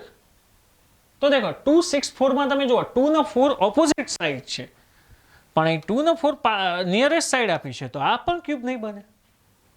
ઓકે, હવે અહીં તમે દેખો 1 અને 6 ઓપોઝિટ સાઈડ છે. ઓપ્શન ડી જુઓ તો ઓપ્શન ડી માં 1 અને 6 નિયરેસ્ટ સાઈડ આપી છે, તો આ પણ નહીં બને. તો વધ્યો કયો? Option C. તમે ચેક કરી લો. 1, 3, 4. 1, 3, 4 તો એકબીજાની નિયરેસ્ટ સાઈડ છે. It's okay. Then answer is only C. Option C. Okay, તમને એવું થાય કે સર આ રીતે તો અમને ખબર પડી છે એકબીજાની વિરુદ્ધ દિશા. જો સ્ટાન્ડર્ડ ક્યુબ જનરલી આ રીતે પણ આપેલો હોય. સીસેટમાં મોસ્ટ આઈએમપી ક્વેશ્ચન છે. તમને એવું થાય કે સર આ રીતે આપ્યું હોય 1, 3, 2, 5, 4, 6. તો આમાં એકબીજાની ઓપોઝિટ સાઈડ એકને છોડીને એક યાદ રાખવાનું. એકની વિરુદ્ધ દિશા શું થાય? આ કેસમાં 2 થાય. 4ની શું થાય? 4, 6 અને 3ની શું થાય? 5. હવે આ તમને મળી ગયું રિઝલ્ટન્ટ. રિઝલ્ટન્ટ તમને આવડતું હોવું જોઈએ. પછી તમે ક્યુબમાં તો ચેક કરી શકો કે ભાઈ આ ઓપોઝિટ સાઈડ છે, નિયરેસ્ટ સાઈડ છે, તો સેટ ના થાય. ત્રીજું કોમ્બિનેશન તમને એવું થાય કે સર કેવી રીતે હોઈ શકે? આ રીતે હોઈ શકે. જો તમને આપણે RSP TMO તમને પૂછે આરની ઓપોઝિટ કઈ કહેવાય? P કહેવાય. આરની P, ટીની શું થાય? O થાય. તો ઓબ્વિયસલી એસની શું થાય? M. Opposite side find out કરતા આવડી જાય એટલે તમારું કામ પૂરું. આમ તો જોવા જઈએ તો આ જ વસ્તુ છે. આને ખાલી ઓકે હોરિઝોન્ટલ કરી નાખ્યું છે. ઓપોઝિટ સાઈડ શોધતા આવડી જાય, ઓપન ક્યુબ તમને આવડી જશે. ઓકે, બહુ સિમ્પલ છે. ચલો, સેકન્ડ મૂક ટેસ્ટ ઓવર. થર્ડ મૂક ટેસ્ટ ઉપર જઈએ. હવે દેખો, તમે જો થર્ડ મૂક ટેસ્ટ ટ્રાય કર્યો મિત્રો, તો ત્રીજા મૂક ટેસ્ટમાં મેં આખી પઝલ પૂછી છે. આખી પઝલ છે. પઝલ એટલે આવા પ્રશ્નો તમને એવું થાય કે સર કોકાદ્વાર પેપર ભારે નીકળી જાય, અથવા જે લોકો નોર્મલી હાઈકોર્ટ ડીવાયએસઓની પરીક્ષા આપતા હશે એ લોકો આઈબીપીએસની પરીક્ષા આપતા હશે. તમને એવું થાય કે સર આઈબીપીએસમાં કેવા પ્રશ્નો પૂછે? તો આવા પ્રશ્નો પૂછે. તમને એવું થાય કે આ કયા ચેપ્ટરમાં? આ કોઈ ચેપ્ટરમાં ના આવે. આ જનરલ ઇન્ટેલિજન્સ પઝલના ક્વેશ્ચન છે. આના કોઈ ચેપ્ટર ના હોય. આ કોમન સેન્સથી સોલ્વ કરવાવાળા ક્વેશ્ચન છે. ચલો આપણે જોઈએ શું કહેવા માંગે છે. પ્રશ્ન સમજવાનો ટ્રાય કરીએ. Read the following information carefully, answer the question given besides. આવો મોટો પ્રશ્ન આપ્યો ને એટલે ગભરાવાનું નહીં. જેટલો પ્રશ્ન મોટો હશે એટલો ઇઝી હશે. શું કીધેલું છે એને સાંભળો. The below mention table represented some words, their codes. The codes are assigned on the basis of some pattern. એને વર્ડ આપેલો છે સ્ટ્રેન્જ, એની ઉપરથી 72 કોડ બન્યો. Effect 25, dream 29. એક કોડ બનેલો છે. હવે શું કહે છે જો column ABCD and E show some numerical values which the codes for the words ask. You have to mark the column name as your answer in which the code for the asked word lies. The words are to be coded in the same manner which is the followed by the code mentioned in the below table. For example, if answer is the word strange is asked, then it would be B. Okay, એ શું કહેવા માંગે છે જુઓ. આ code આપેલા તમને word આપેલા છે, એના કોઈ લોજિક ઉપરથી આ કોડ બને છે. સપોઝ સ્ટ્રેન્થનો કોડ 72 બન્યો, તો તમારા 72 માટે કયો આન્સર લખવો, તો એના માટેની 5 કોલમ આપી છે ABCDE. તો તમારે એ જોવાનું કે ભાઈ 72 કઈ કોલમમાં આવે છે? બીમાં આવે છે. તો તમારે ABCD ઓપ્શન આપે એમાંથી બી તમારો જવાબ હોય. ઇન કેસ ઇફેક્ટ 25 બરોબર તો 25 તમે દેખો આમાં તો કોઈ અચ્છા 25 કઈ કોલમમાં આવે છે સી. તો ઇફેક્ટનો કોડ પૂછ્યો હોય તમને બરાબર. ઇફેક્ટ માટે શું આન્સર હોય તો તમારે 25 કઈ કોલમમાં આવે છે સીમાં આવે છે. ડ્રીમ 29 ડીમાં આવે છે. તો ડ્રીમ માટે તમારો જવાબ રહેશે ડી કોલમ જવાબ રહેશે. હવે આ તો ઇઝી થઈ ગયું બટ તમને એવું થાય સર આ સ્ટ્રેન્જ ઉપરથી 72 ઇફેક્ટ ઉપરથી 25 અને ડ્રીમ ઉપરથી 29 કેવી રીતે આવ્યા. દેખો મિત્રો ખરેખર આ જાતે સોલ્વ કરવાનો ટ્રાય કરજો. હું તો તમને અહીં લોજિક કહેવાનું જ છું. તો અહીંયા શું કરેલું છે અહીં લોજિક શું કરેલું કે છે વોવેલ્સ અને કોન્સોનન્ટ સ્વર અને વ્યંજનનો ડિફરન્સ લીધો છે બીજું કંઈ જ કર્યું નથી. વોવેલ્સ અને કોન્સોનન્ટ સ્વર અને વ્યંજનનો ડિફરન્સ લીધો છે. જો આપણે ડ્રીમથી ચેક કરવાનો ટ્રાય કરીએ ડ્રીમ તો મેં હમણાં જ સમજાય ઈજો ટી સમજાયેલું. ડીની વેલ્યુ શું થાય 4, આરની વેલ્યુ શું થાય 18, એની વેલ્યુ 5, એની વેલ્યુ 1 અને એમની વેલ્યુ 13 થાય.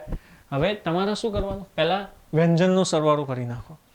તો વ્યંજન જોઈએ આપણે તો 4 અને 18 4 18 22 પ્લસ 13 35 થયા. આનું ટોટલ કેટલું થયું 35 માઇનસ જે વોવેલ્સ છે એને બાદ કરી નાખો. સિમ્પલ. તો વોવેલ્સ AEIOU કહેવાય. AEIOU આ વોવેલ્સ કહેવાય. તો વોવેલ્સ 1 ને 5 શું થાય 6. તો 35માંથી 6 જાય તો 29 આવ્યો. ઓકે આવી ગયો ડ્રીમનો કોડ 29. સેમ ઇફેક્ટમાં પણ એવું જ કરવાનું છે. ભલે હું તો કહું તમે એકવાર લોજિક ના ખબર પડી તો લોજિક જોઈને પ્રશ્ન જાતે કરવાનો ટ્રાય કરજો ફરીથી. તો ઇફેક્ટમાં જો 5 6 6 5 3 અને 20. તો દેખો 5 આ તો આ ચારનું તો અલગથી જ આ જે 6 શું થશે 12 12 ને 3 15 15 ને 20 શું થાય 35 અને આ જુઓ 5 ને 5 શું થાય 10. તો 25 આવી ગયો. તો 25 માટે ઇફેક્ટ તો એનો જવાબ શું હોઈ શકે સી. બસ મને લોજિક ખબર પડે કોડ ખબર છે. હવે તો 4 ક્વેશ્ચનના જવાબ તમે મોઢે આપશો. પહેલો ક્વેશ્ચન પૂછ્યો identify the code of brutal belong to which of the following. તો બ્રુટલ જોજો હું કેવી રીતે આન્સર ફાઇન્ડ આઉટ કરું છું. તમને આઈડિયા તો આવી જ ગયો છે. બીની વેલ્યુ શું થાય 2. ઓકે 18 18 યુની 21 ટીની 20 એની 1 એલની 12. તો કોનું એડિશન કરીશું જો 2 પ્લસ 18 20 20 પ્લસ 20 40 અને 40 પ્લસ 12 52. કોન્સોનન્ટનું એડ કર્યો 52 માઇનસ વોવેલ્સને બાદ કરી નાખો. વોવેલ્સ કયા છે એ અને યુ. તો 21 ને 1 22 52 માઇનસ 22 તો જવાબ શું આવે 0 30. આવા તમારો જવાબ આવ્યો. બ્રુટલનું લોજિક શું આવ્યું 30. તો તમારે જોવાનું 30 કોડ શેમાં છે. જો હવે તમારે અહીં જોવાનું પહેલા પેજમાં આવી જવાનું 30 કોડ શેમાં છે એમાં છે. તો તમારો જવાબ આ કેસમાં ઓપ્શન એ બનશે. ખબર પડી. જે છેલ્લા આન્સર આવતો હોય ને એનો કોડ જોવાનો તમારે કયા કોલમમાં છે એ કોડ તો એ તમારો જવાબ બનશે. ઓકે બ્રુટલ આવી ગયું. સેમ રેટિફાય છે.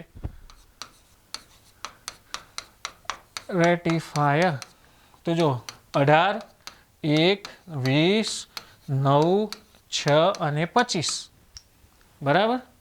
તો અહીં દેખો 18 20 6 અને 25 આ બે શું થાય 31 અને 18 અને 20 38. તો આ રીતે થાય 38 અને 31. આનું ટોટલ કરીશું 9 6 6 9 થઈ ગયા. અને વોવેલ્સ છે જે 1 and 9 ઓકે 10. તો રેટિફાઈ ઇક્વલ ટુ 59. જોઈ લઈએ 59 કોડ શેમાં છે. જો 59 તમને કહું તો શેમાં છે બીમાં છે. તો રેટિફાઈ માટે આન્સર કયો રહેશે બી. રેટિફાઈ માટે આન્સર કયો રહેશે બી રહેશે. Same proof. Okay proof.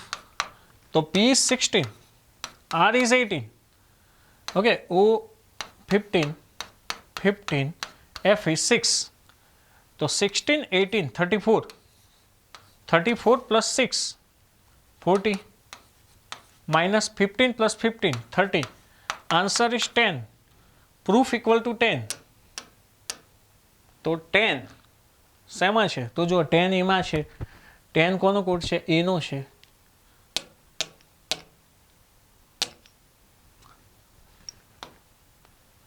તો અહીં તમારો જવાબ આવશે એ. દોસ્તો મને એવું લાગે છે કે વિટામિન તમે જાતે શોધજો. તમને આન્સર કીમાં જવાબ આપેલો જ છે. હું એવું ઈચ્છું છું કે 4 હું કરાવું મને નહીં ગમે. વિટામિન શોધજો. ના થાય તો મને મેસેજ કરજો. અંદર લખેલું છે ભાઈ આમાં કંઈ જ નથી કરવું. તમને ખુશી થશે કે મેં જાતે શોધ્યું. એ 3 તો મેં ગણાવી દીધા છે. તમારે ખાલી વિટામિનનું વોવેલ્સ અને કોન્સોનન્ટનો ડિફરન્સ લઈ બરાબર તમારે ખાલી કોડ જોવાનો છે. જાતે કરવાનો ટ્રાય કરજો. ના થાય તો મને કહેજો. ઓકે. તો આ રીતનો પઝલ, આ રીતના પઝલ પૂછાતા હોય છે મિત્રો પરીક્ષામાં. ઇનકેસ પૂછાઈ જાય તો આપણને ખબર હોવી જોઈએ. લેટેસ્ટ 2021માં IBPSની જે પરીક્ષા લેવાય એમાં પૂછાયેલો પ્રશ્ન છે. ઓકે, ત્યાંથી ઉઠાઈ મૂકેલો છે મેં. રેન્કિંગનો ક્વેશ્ચન છે મિત્રો. શું કહે છે?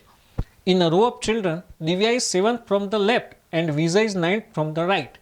When they interchange their position among themselves, Divya become 18 from the left. Then what will be the Vijay's present position from the right? સમજો, એકદમ સિમ્પલ રીતે સમજાવવાનો ટ્રાય કરું છું. એકદમ સિમ્પલ, તમે આરામથી સમજી જશો. ઓકે, લેફ્ટ સાઈડ કહેવાય. આ કઈ સાઈડ છે? Right side. લેફ્ટ અને રાઈટ. શું કહે છે? In a row of children, Divya is 7th from the left. Suppose આ દિવ્યા છે, સમજો, Divya 7th from left and Vijay is 9th from the right. Vijay શું છે? 9th from the right. બરાબર. હવે શું કહે છે? when they interchange their place, બંને લોકો, દિવ્યા લેફ્ટથી 7th અને વિજય રાઈટથી 9th છે. બંને લોકો પોતપોતાની જગ્યા બદલે છે. હવે આ કેસમાં શું થાય? બંને પોતપોતાની જગ્યા બદલે તો દિવ્યા કોની જગ્યા ઉપર આવે? વિજયની. અને વિજય કોની જગ્યા ઉપર આવે? દિવ્યાની. એકદમ સિમ્પલ કન્સેપ્ટ છે. સમજો, આમાં કંઈ ભારે નથી ભાઈ. હવે કોમન સેન્સથી ખબર પડે કે ભાઈ દિવ્યા વિજયની પોઝિશન ઉપર આવે, વિજય દિવ્યાની પોઝિશન ઉપર આવે છે. તો શું કહે છે? એને કીધું છે જો બંને એકબીજાની જગ્યા બદલે then Divya becomes 18 from the left. મને એમ કહો કે દિવ્યા પ્લેસ ચેન્જ કરીને કોના પ્લેસ ઉપર આવે છે? વિજયના. હવે દિવ્યા જ્યારે પ્લેસ ચેન્જ કરે, વિજયના પ્લેસ ઉપર આવે. દિવ્યા અહીં હતી બરાબર. હવે ક્યાં પહોંચી? અહીં પહોંચી. તો એનો નંબર કેટલો હતો? 7th હતો. તો એને પ્લેસ ચેન્જ કરી તો એનો નંબર કેટલો થઈ ગયો? 18th થઈ ગયો. એ લખ્યું છે, જો હું મોઢે નથી કહેતો. Divya becomes 18 from the left. એ પહેલા 7th ફ્રોમ લેફ્ટ હતી જ, પણ એને જગ્યા બદલી તો કઈ થઈ ગઈ? 18 ફ્રોમ લેફ્ટ. હવે મને એમ કહો, પહેલા ડાબી બાજુથી 7મા ક્રમે હોય તો એ ડાબી બાજુથી 18મા ક્રમે ક્યારે પહોંચે? એ બંને એકબીજાની જગ્યાઓ બદલે છે. 18મા ક્રમે ક્યારે પહોંચે? એ બંને વચ્ચે કેટલા સ્ટુડન્ટ હોય? 18 હોય ત્યારે જ ને. કેમ કે 7માં કેટલા ઉમેરતા 18 થાય? તો બંને વચ્ચે 11 વિદ્યાર્થીઓ ત્યારે જ 18 થાય. એકદમ સિમ્પલ ક્વેશ્ચન છે. પહેલા ડાબી બાજુથી 7મા નંબર ઉપરથી જગ્યા બદલતા એ ડાબી બાજુથી વિજયના પ્લેસ ઉપર ગઈ 18મા નંબર ઉપર. તો 11 વચ્ચે સ્ટુડન્ટ્સ હોય તો જ 18 બને. બસ આપણને આ ક્વેશ્ચનમાં વચ્ચેના સ્ટુડન્ટ જ ખબર હોવી જોઈએ. 11 છે. તો હવે શું થશે? જો, તો હવે તમને એવું પૂછે, then what will be the Vijay's present position. તો જેમ દિવ્યા વિજયના જગ્યા ઉપર જાય, વિજય દિવ્યાની જગ્યા ઉપર જશે જ ને. તો વિજયને દિવ્યાની જગ્યા ઉપર જતા કેટલા મેમ્બર ક્રોસ કરવા પડશે? 11. આ મને 11 કેવી રીતે ખબર પડી? 7 થી 18 આયા એટલે. તો વિજય ઓલરેડી 9મી પોઝિશન ઉપર તો છે જ. રાઇટિંગ પોઝિશન, રાઈટ સાઈડથી 9 પોઝિશન ઉપર તો છે જ. આ વચ્ચે 11 સ્ટુડન્ટ પાસ કરવા પડશે. તો 9 + 11 એ રાઈટ સાઈડથી એની પોઝિશન કઈ થશે? 20th. પડી ખબર? બહુ સિમ્પલ છે ભાઈ. આના 7 થી આ પોઝિશન ઉપર જતા વિજયની પોઝિશન ઉપર થતા 18 થાય તો વચ્ચે 11 સ્ટુડન્ટ્સ હોય ઓબ્વિયસલી. તો વિજય 9th પોઝિશન ઉપર હોય, એ દિવ્યાની પોઝિશન ઉપર આવે તો બીજા 11 એડ થાય તો 20th થવાના ને ભાઈ. 20th position. ઓકે, પડી ખબર? બહુ સિમ્પલ ક્વેશ્ચન છે. ચલો, મોક ટેસ્ટ નંબર 4 જોઈશું આપણે. Mock test number 4. પહેલો ક્વેશ્ચન છે, arrange the following words according to the dictionary. આવો પ્રશ્ન પણ પૂછાય છે. ડિક્શનરી આમ તો બહુ ઇઝી પ્રશ્ન છે મિત્રો. ડિક્શનરી મીન્સ કે ડિક્શનરી એટલે A to Z આલ્ફાબેટિકલ ઓર્ડરમાં તમારે એને શું કરવાના છે? એરેન્જ કરવાના છે ડિક્શનરીના વર્ડ પ્રમાણે. તો આપણે વાત કરીએ ડિક્શનરીમાં. તમે જુઓ સૌથી પહેલાં આઈ આપેલું છે બધા, એટલે બધામાં ઓપ્શન થ્રુ જ જવાનું મિત્રો. તમે ઓપ્શન થ્રુ જશો ને ખબર પડી જશે. તમે એક વસ્તુ નોટ કરો તો જુઓ બધામાં નથી આપ્યું. કહેવાનો મિનિંગ શું છે કે તમારે આ જે વર્ડ આપેલા છે ઇન્વેન્ટરી, ઇનવોલ્યુન્ટરી, ઇનવિઝિબલ, ઇનવેરિયેબલ અને ઇન્વેસ્ટિગેટ, આ બધા વર્ડને ડિક્શનરી પ્રમાણે તમારે ઓકે તમને કીધું according to the dictionary, dictionary પ્રમાણે તમારે ગોઠવવાના છે. તો ડિક્શનરી પ્રમાણે પહેલાં કયો વર્ડ આવે તો આનો રૂલ્સ શું છે? તો પહેલાં તમારે બધા પહેલાં કેરેક્ટર જોવાના. તો બધા પહેલાં કેરેક્ટર જુઓ તો તમે દેખો અહીં શું આપેલું છે? 4. એટલે 4 એટલે તમારે ચોથા નંબરનો સમજવાનો આઈ. તો તમે દેખો પહેલાં તો હું તમને કહું, આમાંથી તમે જુઓ 1 2 3 4 5 આપેલા છે, એમાંથી બધામાં તમે દેખ્યું આઈ કોમન છે. આઈ કોમન જ છે, બરાબર. હવે તમે દેખજો સેકન્ડ કેરેક્ટર જુઓ એન, પછી જુઓ એન, સેકન્ડ કેરેક્ટર કોમન છે, બરાબર. પછી જોજો તમે વી થર્ડ કેરેક્ટર કોમન છે. એટલે પહેલા 3 કેરેક્ટર તો આપણે ડિક્શનરી પ્રમાણે જોઈએ પણ બધા સેમ છે. પછી ચોથા નંબર ઉપરથી જોઈએ આપણે, ચોથા નંબરનો કેરેક્ટર જોઈએ તો જોજો અહીં ઈ છે, પછી અહીં જોજો ઓ છે, પછી અહીં આઈ છે, પછી અહીં તમે દેખો એ છે અને ઈ છે. તો કોમન સેન્સથી આપણને ખબર પડી જાય કે ભાઈ આ જે ચોથા નંબરનો કેરેક્ટર જોઈએ ને બધામાં, એમાં ડિક્શનરીમાં સૌથી પહેલો એ આવે તો એનું મિનિંગ સૌથી આગળ ઇનવેરિયેબલ હોઈ શકે. કેમ કે એ બધાથી આગળ થઈ ગયું. પહેલા 3 તો બધામાં કોમન હતા એટલે તો આપણે એનાલાઇઝ ના કરી શક્યા, પણ ચોથો એ આવે એટલે પહેલો 4 આવે એ તો ફિક્સ થઈ ગયું. પહેલો ચોથા નંબરનો વર્ડ આવશે એ ફિક્સ થઈ ગયું. એટલે તમે દેખો આ સી ઓપ્શનમાંથી હાલ નીકળી ગયો, બરાબર. પહેલો ચોથા નંબરનો વર્ડ આવશે એ કન્ફર્મ થઈ ગયું. હજુ એ અને બી ઓપ્શનમાં છે, બરાબર. એ અને બી ઓપ્શનમાં છે. તો હવે આપણે 5મા નંબર ઉપર જઈએ તો તમે દેખો 5મા નંબર ઉપરના કેરેક્ટર ઉપર જશો ને એટલે તમને ખબર પડી જ જશે. N I S R, NIS R અને S. તો તમે દેખો 5મા અને 3જામાં SS છે, 5મા અને 3જામાં SS છે, બરાબર. પછી તમે દેખો કે તમે જોવા જાઓ તો આ બાજુ શું છે? N છે, આ L છે, I છે, બરાબર. અહીં I છે, સોરી S છે. આ બાજુ શું હતો? R હતો. તો R S, પછી તમે દેખો L ને N. તો આ જે છે 1 નંબરનો છે, બરાબર. 1 નંબરનો સ્પેલિંગ છે ઇન્વેન્ટરી, એમાં N સૌથી આગળ આવશે કેમ કે L એ છે એ પછી આવશે. તમે જો L છે એ તો પછી જ આવવાનું છે N પછી. તો મને એટલી ખબર પડી કે બીજા નંબરમાં 1 આવશે. તો હવે બીજા બધા તમારે શોધવાની જરૂર નથી. તમારો જવાબ 4 1 5 3 2 હોય, કેમ કે બાકી બધામાં જુઓ 4 અને પહેલા નંબરનો વર્ડ આવે અહીં બધા અલગ પડી જાય. બીજો આપે, 5મો આપે, એટલે પોસિબલ જ નથી. તો અહીંથી ખબર પડી જાય. તમે જો થોડું તમારે જોવું પડશે ABCD. આ બધા વર્ડ સિમિલરિટીમાં આલેલા છે એટલે થોડું મગજ ડોફરાશે તમારું, પણ કંઈ ડિફિકલ્ટ નથી. ઓકે, આ રીતે સેટ થશે, વાર લાગશે. બાદ નજર જોઈએ તમારી. ચલો, in the following question select the odd word from the given alternatives. તમે જો SSC ની બધી પરીક્ષા આપતા હોય તો આ ક્લાસિફિકેશન અને એનાલોજી આના ક્વેશ્ચન હશે જ, એટલે જ મેં થોડા ફોકસ કરેલા છે. 4 ઓપ્શન આપેલા છે: મૂન, વેનસ, જ્યુપિટર અને માર્સ. તો શું અલગ પડશે? ઓબ્વિયસલી સાયન્સ આવડતું હોય તો ખબર પડી જાય. મૂન, કેમ કે મૂન શું છે? સેટેલાઇટ છે, ગુજરાતીમાં કહીએ તો ઉપગ્રહ છે. જ્યારે વેનસ, જ્યુપિટર અને માર્સ પ્લેનેટ છે, ગ્રહ છે. કોમન ઓકે સાયન્ટિફિક ક્લાસિફિકેશન છે. Moon is a satellite. Venus, Jupiter and Mars are planets. Okay. ફરીથી સિરીઝ આવી 3 7 16 35 ક્વેશ્ચન માર્ક 153, બરાબર. તો તમે લોજિક વિચારો થોડું, કેવું logic?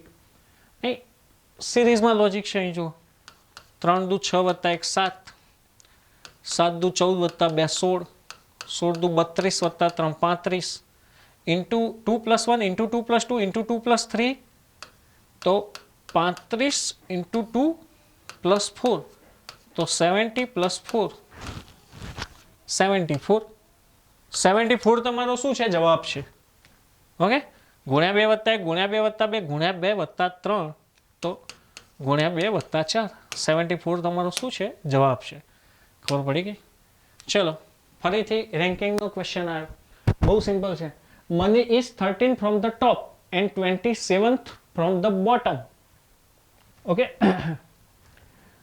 bottom in a queue the how many persons are there in the queue શું કહે છે એ ક્યુ છે ટોપ અને બોટમની વાત કરેલી છે સમજો ટોપ અને બોટમની વાત કરેલી છે money is 13 from the top તો આ 13 નંબર છે મનીનો ટોપ સાઈડથી આપણે એવું કહી શકીએ okay and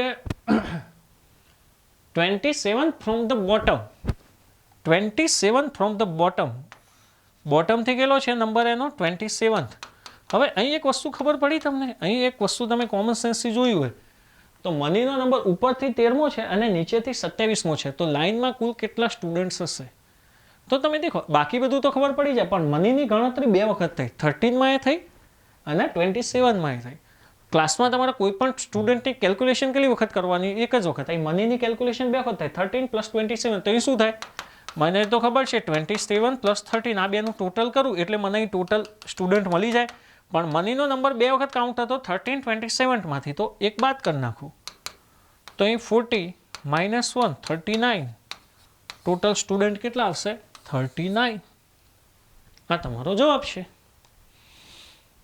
okay total student કેટલા થશે 39 ઇઝ ધેટ ક્લિયર ઓકે ચલો નેક્સ્ટ ક્વેશ્ચન જોઈએ હવે નેક્સ્ટ ક્વેશ્ચનમાં તમારે કોમન સેન્સ એપ્લાય કરવાનું હોય છે દેખો which of the following diagrams correctly show the relations between boys athletes and students after all આ ત્રણેય બોયઝ એથ્લેટ્સ એન્ડ સ્ટુડન્ટ્સ આ ત્રણેય વચ્ચે કેવું રિલેશન છે પાર્શિયલી છે જરૂરી નથી કે બધા બોયઝ એથ્લેટ્સ હોય ગર્લ્સે એથ્લેટ્સ હોય જરૂરી નથી કે બધા સ્ટુડન્ટ્સ એથ્લેટ્સ હોય જરૂરી નથી કે બધા સ્ટુડન્ટ્સ બોયઝ હોય તો આમ જોવા જઈએ તો આ જે રિલેશન છે સ્ટુડન્ટ્સ બોયઝ અને એથ્લેટ્સ આ બેસ્ટ રિપ્રેઝન્ટેશન છે શેનું તો આ જે રિપ્રેઝન્ટેશન છે એ આ જે ત્રણ તમને ઓપ્શન આપેલા છે બોયઝ એથ્લેટ્સ એન્ડ સ્ટુડન્ટ્સ માટે તમને એવું થાય કે સર સ્ટુડન્ટ્સ બધા કેમ ના હોય સ્ટુડન્ટ્સમાં જરૂરી નથી ને ભાઈ કે ભાઈ બધા સ્ટુડન્ટ્સ બોયઝ અને એથ્લેટ્સ જ હોય ઘણા સ્ટુડન્ટ ગર્લ્સ પણ હોય અને કોઈ બીજું પણ એક્ટિવિટી સાથે ઇન્ક્લુડેડ હોય એટલા માટે એ પોર્શન જરૂરી છે સમ સ્ટુડન્ટ્સ આર બોયઝ એમ સમ સ્ટુડન્ટ આર એથ્લેટ્સ અને ઘણા આ એવા હોય કે જે બોયઝે હોય સ્ટુડન્ટે હોય અને એથ્લેટે હોય ત્રણેયનો પાર્ટ્સ પોર્શન પણ છે બીજું હું તમને સમજાવવાનો ટ્રાય કરું કે ઓપ્શન એ ક્યારે આવે ઓપ્શન એ ક્યારે તમને જવાબ પૂછે જો આ રીતે તમને આપ્યું હોય કે ભાઈ ગુજરાત ઇન્ડિયા અને ઓસ્ટ્રેલિયા આવું કોઈ રિલેશન આપે તો તમે આમાં શું સમજો કે ભાઈ ગુજરાત છે એ શેમાં છે ઇન્ડિયામાં છે અને આ બાજુમાં શું સમજી શકો તમે કે ભાઈ ઓસ્ટ્રેલિયા છે એવું સમજી શકો બરાબર આના માટે option A Venn diagram represented થાય બી માટે સમજવું હોય તમારે તો આ રીતે સમજી શકો ગુજરાત રાજસ્થાન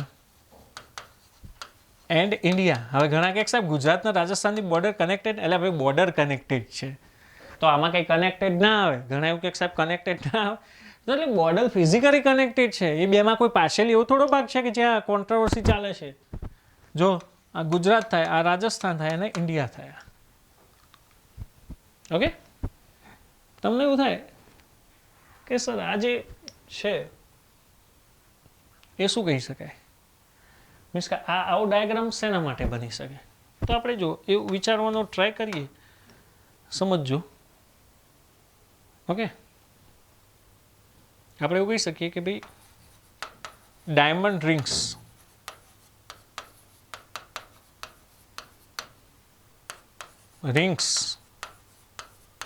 અને ઓર્નામેન્ટ્સ તમે સમજો રિંગ્સ ઘણા બધા પ્રકારની હોય આ હું એવું કહી શકું કે આ રિંગ્સ છે આ ડાયમંડ રિંગ્સ છે ડાયમંડ રિંગ એક રિંગ્સનો ટાઈપ છે અને આપ તમે શું કહી શકો ઓર્નામેન્ટ્સ તો ઓર્નામેન્ટ્સ તમે જુઓ બંનેમાં થાય ને, ઓર્નામેન્ટ્સ બંનેમાં આવે ને, ડાયમંડ રિંગ્સમાં આવે, રિંગ્સમાં આવે, અને જે બાકીનું પોર્શન છે રિંગ સિવાય બીજું જે વસ્તુ એ ઓર્નામેન્ટ્સમાં આવે. તો આવી જ્યારે કોઈ કન્ડિશન્સ આપીએ ત્યારે ઓપ્શન સી રિપ્રેઝેન્ટેડ થઈ છે. મને ખબર છે મારા કરતાં તમે હોશિયાર છો મિત્રો. ઓકે, તો તમે આમાં સારું કવરઅપ કરી શકો છો. ઓકે, કહેવાનો મિનિંગ તમને આઈડિયા હોય તો તમે કરી શકો, બહુ ડિફિકલ્ટ નથી. તો આજે આપણે રિઝનિંગના વિડીયોને એ સુધી રાખીશું. બાકીના લેક્ચરનું સોલ્યુશન આપણે મીન્સ કે બાકીના જે મોક ટેસ્ટ છે એનું સોલ્યુશન નેક્સ્ટ વિડીયોમાં જોઈશું મિત્રો. ઓકે, જય હિન્દ, જય ભારત.